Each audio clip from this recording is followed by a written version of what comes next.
Okay, this is the tutorial for the Laurel Burch Fantastic Felines. This is for the upper grades. For the lower grades, we did just the head to make it a little bit easier. You can do just the head, that's perfectly fine, but we're going to do the full body on this one. So if you choose to do that, you have a tutorial for it. All right, so this is entirely in oil pastels, and I'm going to start with a lighter color pastel so it shows up on my dark a little bit easier.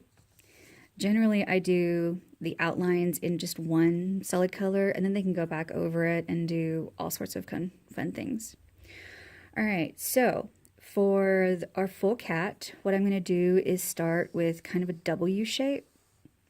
You could also think of it as just matching a mirror image J's. My boys think of it as a booty. You know, whatever works.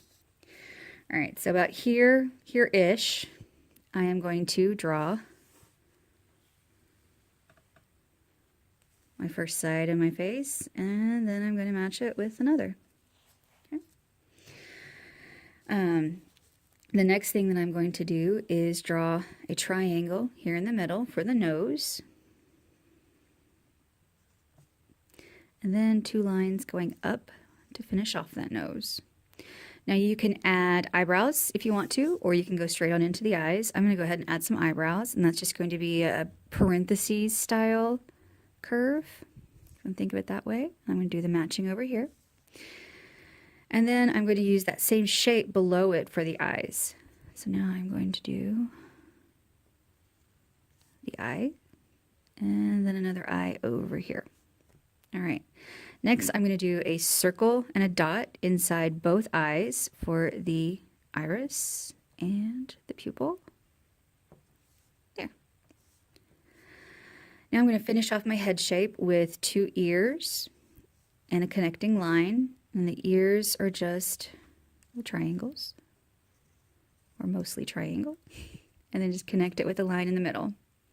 Now the last thing that I'm going to do with my head is I'm going to make a little semicircle down here for the chin. All right, so I've got my head up here. The next thing I'm going to do is add legs, and my head's closer to the right side, so that's the way my cat's going to look. If it's closer over here or in the middle, the legs can go on either side. It does not matter. Since mine's going this way, I'm going to make basically a J shape. So I'm going to start up here and come down the curve, and then I'm going to go part of the way back up. It's legs, so I don't want to go all the way up. And then I'm going to basically do that same shape right here and meet at the same area because it's my other leg. Okay, so there. Now I've got 2 legs. Next thing I'm going to do is take a line and I'm going to curve it down here, and that makes the back of my cat.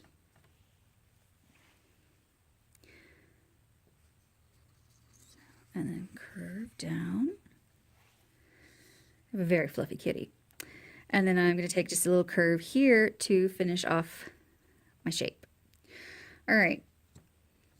This is actually looking like a cat that I used to have. He was a chunky little thing. I think he got up to 25 pounds at one point. Anyway, so about the last thing that I would help walk them through is kind of a tail. You can have some fun with the tail. It can be kind of a curvy tail. You can be a curly Q. You know, whichever one you want. I don't recommend like a little short tail because kids can be perverts sometimes. But have fun with it. So what I'm going to do with my tail, I'm going to make a little curly Q. So to start with the tail, I start down here in the corner. And then I'm going to curve up. And I'm going to curve around. That's going to be my basic tail shape. Now, to finish off my tail, I am just going to make a little bump right there, and then follow that same shape around. Now to end it, I'm just going to end it about right there so that it doesn't connect and look like, I don't know, less like a tail.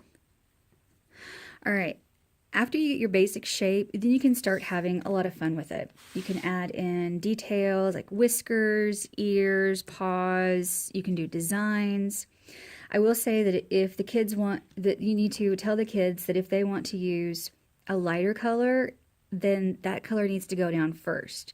Because if you put down a darker color and then go on top of it with a light, they're going to blend. Oil pastels blend really, really well together. So if they want to do some lighter things, like say we want to make whiskers in this seafoam green, or do these so they really stand out, or I'm going to add some paw marks. You know, I would do that part, or if I wanted, you know, a little flower or something, I would do that sort of thing first and then go in with the darker colors and start filling it in. Now, one thing about Laurel Burch was that she almost always used some sort of a metallic in her art. And we have a metallic silver and a metallic gold. So encourage the kids to do some kind of highlight things with either one of the metallics. Not like fill in the entire cat, because that kind of takes away from it. But to do something, you know, something a little bit. Like they can do some cool spots with them, or just little things to add bits of pop, because that metallic will really stand out pretty well. All right, so this is our Laurel Burch full cat, fantastic feline. If you have any questions or have any problems at all, don't hesitate to give me a shout. Thanks.